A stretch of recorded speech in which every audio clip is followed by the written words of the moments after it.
Cost accounting chapter materials 2, new chapter start कर रहे हैं मटेरियल्स 2। पहले ये चैप्टर है क्या और क्यों करते हैं वो समझ लेते हैं। बहुत सारे यूनिट्स ऐसे होते हैं जहाँ पर रॉ मटेरियल में से फिनिश्ड गुड्स में कन्वर्ट किया जाता है, और ऐसे यूनिट्स में चोरी होने की प्रोबेबिलिटी ज़्यादा होती है। हिंदी या गुजराती में आप कह सकते हो संभावना, चोरी होने की प्रोबेबिलिटी ज़्यादा हो जाती है। अब चोरी कैसे होता है? एक बिल्डर है, कंस्ट्रक्शन साइट्स पर बिल्डिंग बना रहा है। मटेरियल क्या यूज़ होता है? Most costly cement, steel, iron rods, और उसमें से बिल्डिंग्स बनती हैं। यहाँ पर होती है चोरी। सीधा सीधा यूनिट होने, ट्रेडिंग जिसे कहते हैं, वहाँ चोरी होने की प्रोबेबिलिटी कम है। सपोज करो कोई ये बुक्स बेच रहा है, तो पता है कि 50 पीस आए, 50 बिकने चाहिए। अगर 50 में से 40 बिके हैं तो 10 पड़े होने चाहिए, ठीक है। यहाँ पर चोरी होने की प्रोबेबिलिटी कम हो जाती है। लेकिन सीमेंट में से बिल्डिंग कंस्ट्रक्शन की जाती है। अब कितनी सीमेंट की बोरियाँ यूज़ हुई किसने देखा, और उसमें निकल भी जाती हैं। सो इन सब बातों को ध्यान में रखने के लिए हर एक पर्सन अपने लिए एक स्टॉक रजिस्टर बनाता है। स्टॉक रजिस्टर, स्टॉक रजिस्टर का मतलब होता है कि कितना स्टॉक पड़ा है वो काउंट करते हैं, और कितना यूज़ हुआ ऑन डेली बेसिस पर, कितना आया, कितना यूज़ हुआ। अब जब स्टॉक रजिस्टर होता है, सो स्टॉक रजिस्टर संभालने के लिए एक सुपरवाइज़र होता है, गोडाउन सुपरवाइज़र कह सकते हो, जिसे ऑलवेज जो भी स्टॉक रिसीव्ड होता है रिसिप्ट में लिखना होता है। अगर उसने वो मटेरियल भेजा है तो इश्यू में लिखेंगे और बैलेंस कैलकुलेट करेंगे डेली बेसिस पर कि कितना बचा हुआ है हमारे पास। अब ऐसा नहीं कह सकते कि स्टॉक रजिस्टर बनाएंगे तो चोरी नहीं होगी, बट प्रोबेबिलिटी कम हो जाती है। सो स्टॉक रजिस्टर बनाते हैं हम अपना स्टॉक कैलकुलेट करने के लिए कि कितना स्टॉक बढ़ा है।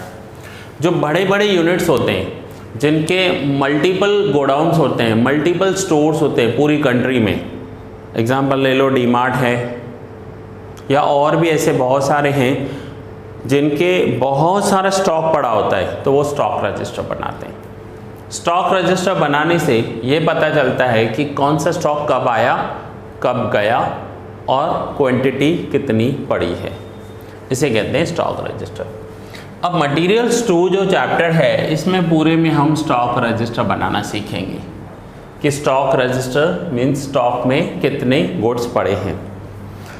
अब स्टॉक रजिस्टर बनाने के अलग अलग मेथड्स हैं, तो आप अपनी नोटबुक में पहले फर्स्ट पेज पर हेडिंग दो, materials 2, chapter name material 2, and then मैं मेथड्स लिखवा रहा हूँ आपको।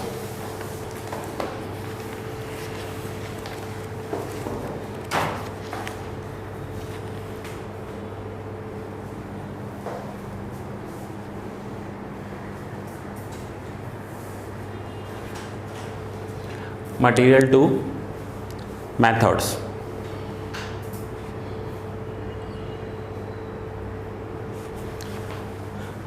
अब मेथड्स में फर्स्ट मेथड लिखोगे FIFO, FIFO। इसका फुल फॉर्म लिखोगे सामने, first in first out method. First in first out, FIFO, first in first out method. Then next लिखोगे LIFO,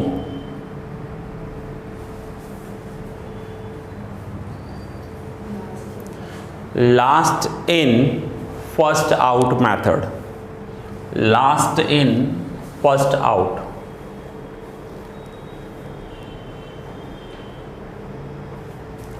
then weighted average, weighted average method, weighted average method. Fourth लिखोगे replacement method.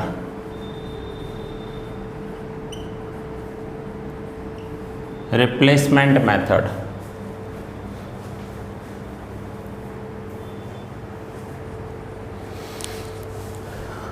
अब समझते हैं एक एक method को। So first is FIFO method. FIFO method का मतलब होता है first in first out method. अब एम्प्लॉयज़ को है ना बताना पड़ता है, समझाना पड़ता है। कुछ एम्प्लॉयज़ तो पढ़े लिखे क्वालिफाइड होते हैं और कुछ होंगे कि आपको सिर्फ काम कर देंगे।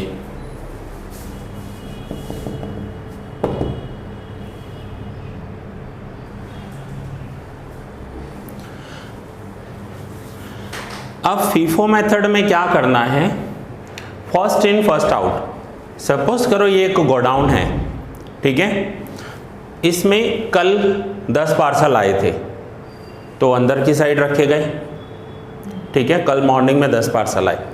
फिर कल शाम को और 10 आए, वो भी रख दिए। आज सुबह और 10 आए, वो भी रख दिए। अब जो पहले आया था वो कहाँ पड़ा है, अंदर। फिर जो कल सुबह आया वो अंदर पड़ा है, कल शाम वाला स्टॉक बीच में पड़ा है, और जो आज सुबह आया है वो बाहर पड़ा है। मीन्स जो लास्ट आया है वो बाहर पड़ा है। अब आपके पास एक कस्टमर आया कि मुझे इसमें से 5 पार्सल चाहिए। अब अपने एम्प्लॉय को चाबी दोगे, जा बेटा गोडाउन से ही लेकर आ।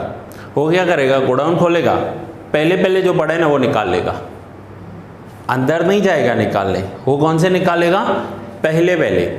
ये क्या हो गया, ये हो गया लास्ट इन फर्स्ट आउट।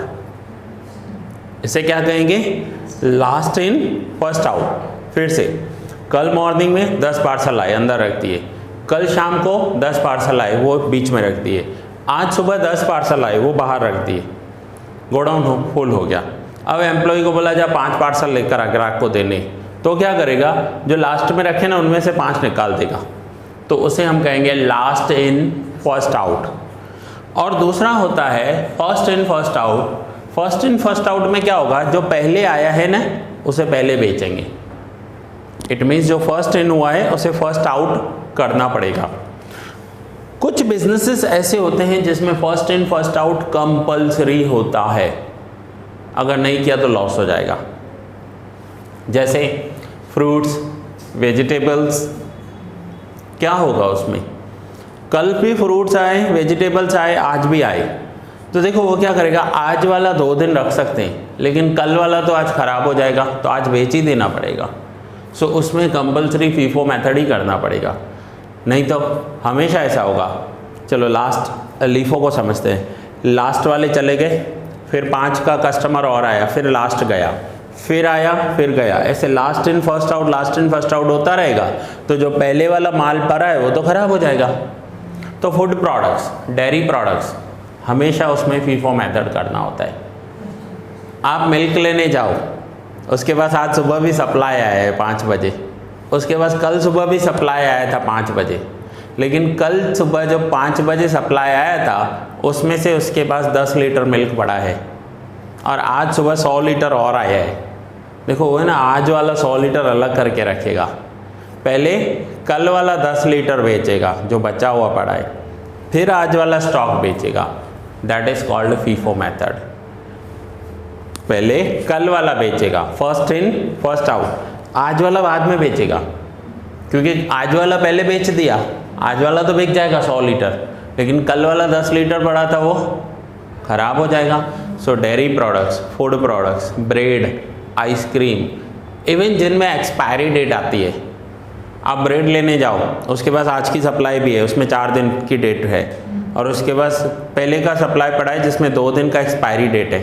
देखो वो पहले वाला देगा आपको, नहीं देगा तो लॉस होगा उसको। So that is called FIFO method. आप मेडिकल स्टोर पर जाओ, सेम फीफो मेथड अप्लाई करते हैं। आपने कोई टैबलेट मांगी, उसके पास पड़ी है, उसके पास इस साल वाला भी पड़ा है, लास्ट ईयर वाला भी पड़ा है, और 3 साल का एक्सपायरी है।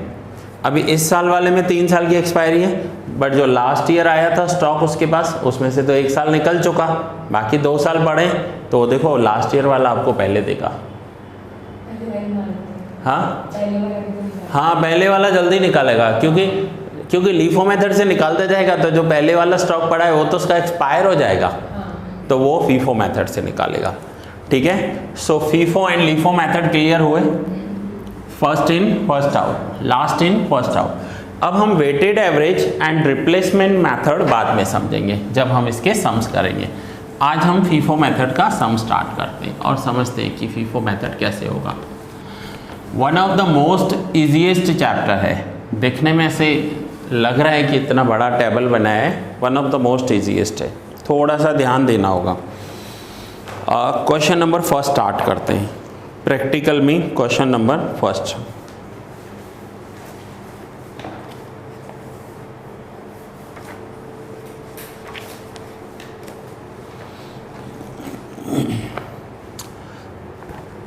पेज नंबर 170 पर दिया हुआ है, ये पेज नंबर 170 और जो बुक है ये एडिशन है। अगर आपके पास ओल्ड एडिशन का भी बुक है तो उसमें भी सेम क्वेश्चन 1 अवेलेबल है, पेज थोड़ा आगे पीछे हो जाएगा, पेज 160 है। अगर ओल्ड एडिशन है आपके पास, ऐसा कोई ओल्ड एडिशन होगा तो 160 होगा, लेकिन क्वेश्चन है दोनों में। So question number 1, the following are the transactions receipts and issue of an item of raw material। अब आपको ट्रांजेक्शन्स दिए हुए हैं परचेज के और इश्यू के, लास्ट में दिया हुआ है ascertain the quantity of closing stock on March 31st and state what will be its value in each case if the issue are made under the following methods, first in first out and last in first out। Same sum आपको 2 बार करना है। अब अगर आपके पास old addition होगा तो उसमें year 11 दिया हुआ है, न्यू एडिशन है तो उसमें ईयर 20 दिया हुआ है। मैटर नहीं करता, आपके बुक में जो है वो आप लिख दो, ईयर या डेट मैटर नहीं करेगा। 2020 मार्च 1। अब जब स्टॉक रजिस्टर बनाते हैं तो उसके कॉलम्स कैसे होते हैं? सबसे पहला कॉलम डेट का, देन रिसिप्ट, रिसिप्ट के अंदर 4, requisite number, quantity, rate, amount. Issue वाले कॉलम में 4, invoice number, quantity, rate and amount. And balance में क्वांटिटी, रेट, अमाउंट 3। सो पहले डेट, देन 4 एंड 3, ऐसे कॉलम्स बनाने। अब सबसे पहले स्टार्ट करते हैं, मार्च 1, परचेज 600 यूनिट्स 150। सो ऊपर हेडिंग देंगे stock registered by FIFO method, stock register by FIFO method. Same sum हम लीफो मेथड से भी करेंगे, सेम यही सम हमें लीफो मेथड से भी करना है। सो मार्च 1 परचेज किया है। अब जब भी परचेज करेंगे तो रिसिप्ट में लिखेंगे और इश्यू करेंगे तो इश्यू वाले कॉलम में लिखेंगे। देखो परचेज होता है तो मटेरियल रिसीव्ड होता है ना, सो मटेरियल रिसिप्ट हुआ, और जब भेजेंगे साइट पर भेजेंगे तो इश्यू में लिखेंगे। बहुत सारे ऐसे भी होते हैं कि जिनके मल्टीपल जगहों पर मटेरियल यूज़ होता है। एक एग्जांपल लेते हैं कि एक कंस्ट्रक्शन साइट, एक बिल्डर है जिसका कंस्ट्रक्शन साइट पर मटेरियल सप्लाई होता है, लेकिन एक ही सिटी में उसके 4 कंस्ट्रक्शन साइट चल रहे हैं, 4 बिल्डिंग बन रहे हैं अलग अलग एरिया में। अब वो क्या करता है, सीमेंट बल्क में ले लेता है, तो जो लेता है ना उसका एक अलग से गोडाउन है। समझो आज उसने 5 ट्रक ले लिए, और एग्जांपल लेते हैं कि एक ट्रक में 500 बोरियाँ आती हैं, सो 2500 सीमेंट बैग्स ले लिए उसने। अब गोडाउन पे तो चोरी हो सकती है, तो वहाँ एक सुपरवाइज़र होगा, उसे स्टॉक रजिस्टर दिया जाएगा कि लिख आया कितना, कौन सी साइट पर कितना गया। हर एक साइट वाले को बोल देगा आपको जितना सीमेंट चाहिए सुपरवाइज़र से मंगवा लेना, और उसे बोलेगा बेच देना, बट उसका हिसाब किताब तो रखना पड़ेगा ना, नहीं तो गोडाउन से ही माल चोरी हो जाएगा। सो रिसिप्ट होगा तो रिसिप्ट में, इश्यू होगा तो इश्यू में लिखेंगे। मार्च 1 परचेज 600 पर यूनिट प्राइस 1.50। अब आप प्राइस पर मत जाना कि क्या लिखा हुआ है, ये सम्स काफ़ी पुराने सम्स हैं तो उस टाइम के प्राइसेस लिखे हुए हैं। 600 यूनिट्स परचेज किए और प्राइस है 1.50। सो 600 यूनिट्स, तो क्वांटिटी में लिखेंगे 600, प्राइस में लिखेंगे 1.50, रेट में लिखेंगे 1.50। अब 600 यूनिट 1.50 से अगर हमने परचेज किए तो मल्टीप्लाई करो तो ये हो गया 900। मार्च 1 पे सिर्फ रिसिप्ट हुए हैं, सो इश्यू में डैश लिख देंगे। अब कुछ इश्यू हुआ ही नहीं तो पूरा का पूरा बैलेंस में पड़ा होगा 600, 1.50 एंड अमाउंट 900। जितनी भी क्वांटिटी ली उतनी क्वांटिटी हमारे पास स्टॉक में होनी चाहिए। अब 4 मार्च फिर से 1200 यूनिट्स परचेज किए हैं। 4 मार्च 1200 यूनिट्स कितने में परचेज किए? 2 रुपीज़। सो 1200 इंटू 2 2400। अब जो है वो इम्पॉर्टेंट पॉइंट है, पहले से ही 600 यूनिट्स पड़े थे और 1200 और ले लिए, तो बैलेंस कैसे दिखाएंगे कि 600 पहले वाले हैं, ये रिपीट करेंगे 1.5 900 एंड अब 1200 और लिए 2 रुपीज़ के प्राइस से 2400 और इसे एक ब्रैकेट दे देंगे। इट मीन्स 4 मार्च पर हमारे पास 2 अलग अलग लॉट पड़े हैं। पहला लॉट 600 यूनिट्स का 1.5 900, दूसरा लॉट 1200 का 2 रुपीज़ 2400। सो फर्स्ट डे पर रिसिप्ट किया, सिर्फ एक ही लॉट था। अब 4th डेट पर एक और लॉट ले लिया, तो पहले वाला लॉट अलग दिखाएंगे, ये वाला अलग दिखाएंगे। तभी तो हम अपने एम्प्लॉय को बता पाएंगे ना कि जब इश्यू करना होगा तो फीफो मेथड मीन्स इस लॉट में से इश्यू करना। सो अलग दिखाएंगे, टोटल नहीं लिख सकते। ऐसा नहीं कर सकते कि सर चलो 600 ये था, 1200 ये हो गया, अब हमारे पास क्वांटिटी कितनी बची 1800 नहीं लिख सकते, अलग अलग करके लिखना पड़ेगा। ओके, हर डेट में ऐसा करना है। Now next is 6th date issue.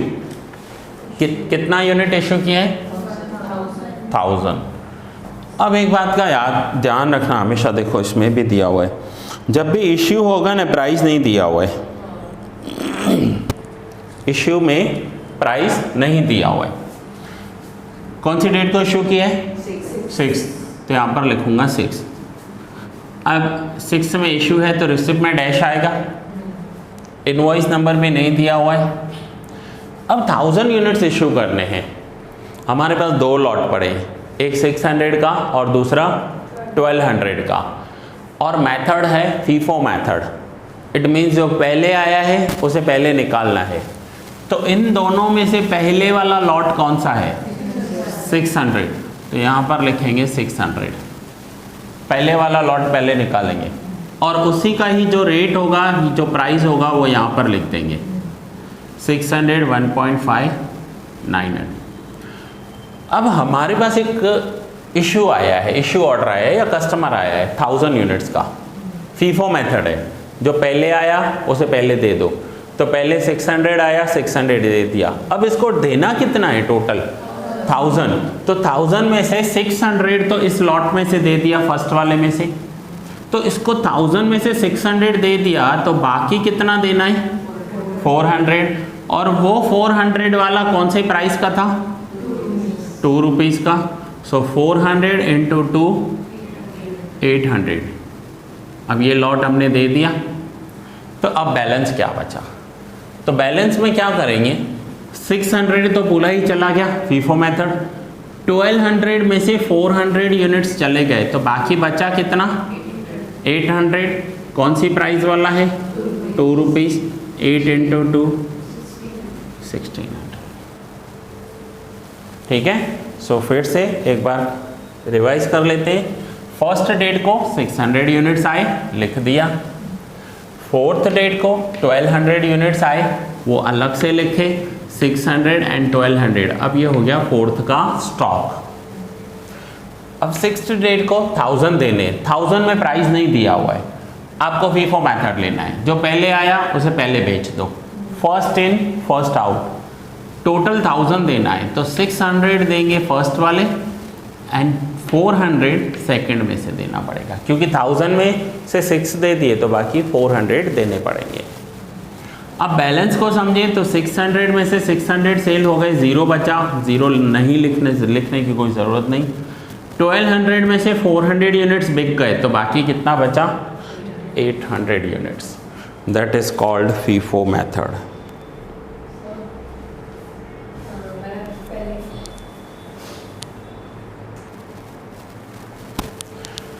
हमें टोटल 1000 यूनिट सप्लाई करने हैं, 1000 में से 600 यूनिट सप्लाई कर दिए तो बाकी 1000 में से 600 सप्लाई हो गए तो अब उसे 400 और सप्लाई करने हैं ना, तो 600 फर्स्ट वाले सप्लाई किए, देन 1200 में से 400 सप्लाई किए। सो हमारे पास 600 में से 600 गया, 0 बचा, 1200 में से 400 गया, 800 बचा और टोटल 1000 सप्लाई हो गया। ठीक है, क्लियर? चलो, now next date is 10th। अब 10th में परचेज करना है 1400 यूनिट्स। सो 10th हमने परचेज किए 1400 यूनिट्स। अब परचेज किए तो रिसिप्ट में लिखेंगे, कितने प्राइस से परचेज किए, 2 रुपीज़, सो 2800। अब 2800 परचेज किए, रिसिप्ट में तो 00। अब हमारे पास क्या है, अब हमारे पास पहले से ऑलरेडी 800 यूनिट्स पड़े हैं, कितने वाले, 2 रुपीज़, उसका प्राइस रेट अमाउंट 1600। 1400 यूनिट्स और परचेज कर लिए 2 रुपीज़, सो 14 इंटू 2 28। अब हमारे पास ये 2 स्टॉक पड़े हैं।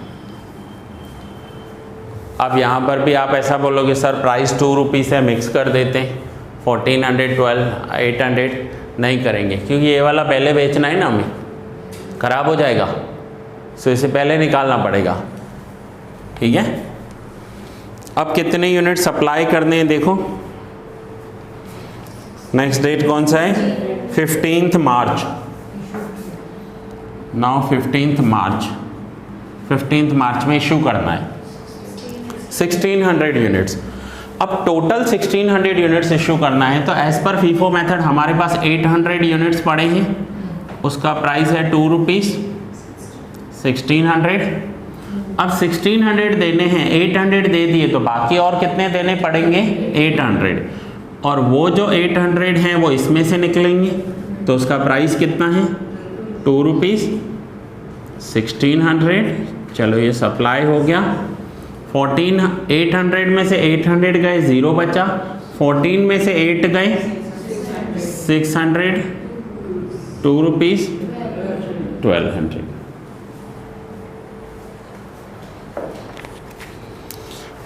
अब फिर से क्या किया है, 20th मार्च परचेज, कितना परचेज किया है, 600 यूनिट्स, 600 यूनिट रेट 2.50, 1500।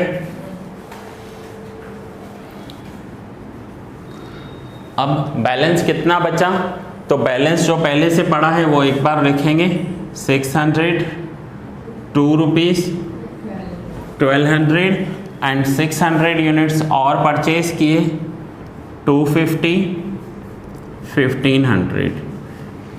अब अगर इस स्टॉक का जो सुपरवाइज़र है उससे अगर बॉस पूछेगा 20th मार्च को कि हमारे पास क्या पड़ा है स्टॉक, तो वो बताएगा टोटल 1200 यूनिट्स पड़े हैं, 600 यूनिट्स 2 रुपीज़ वाले और 600 यूनिट्स 2.50।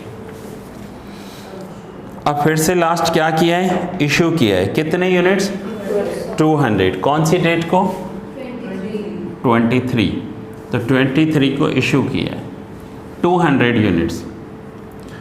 अब हमारे पास 600 के 2 लॉट पड़े हैं, बट ये मेथड है FIFO method, first in first out, तो इन दोनों में से फर्स्ट कौन सा आया होगा, तो ऊपर वाला। सो 200 यूनिट्स इशू किए हैं 2 रुपीज़, सो 200 इंटू 2 400। अब बैलेंस में क्या बचा, तो 600 में से 200 इशू हो गए, तो बाकी बचे 400, 2 रुपीज़ 800 और ये 600, तो पूरा बचा 600, 2.5 1500। अब ये स्टॉक बचा। ओके, सो फीफो मेथड क्या है, 600 में से 200 पहले दे दिए, सो ऊपर वाला जो फर्स्ट इन था उसमें से बाकी बचा 400 और नीचे वाला 600 एज इट इज़ पड़ा है। ठीक है, अब लास्ट इसके बाद और कोई है ट्रांजैक्शन? नहीं है। सो अब नहीं है तो लास्ट में टोटल करेंगे।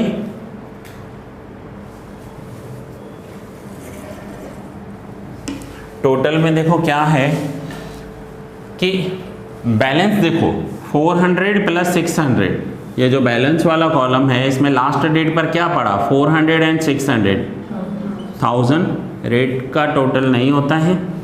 800 प्लस 1500 2300। क्लियर? अब हमारे पास रिसिप्ट की क्वांटिटी का टोटल करना है, रेट में दोनों में किसी में भी नहीं करना है। रिसिप्ट की क्वांटिटी का टोटल करो।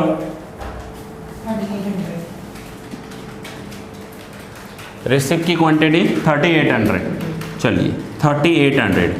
अब इश्यू की क्वांटिटी का टोटल करो।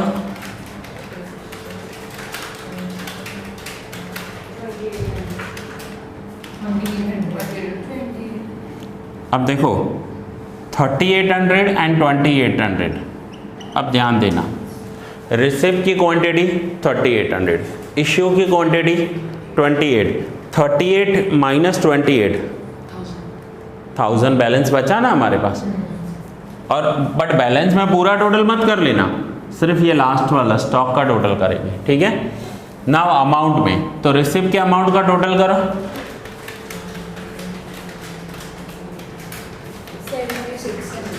7600। अब इश्यू के अमाउंट का टोटल करो। 5300।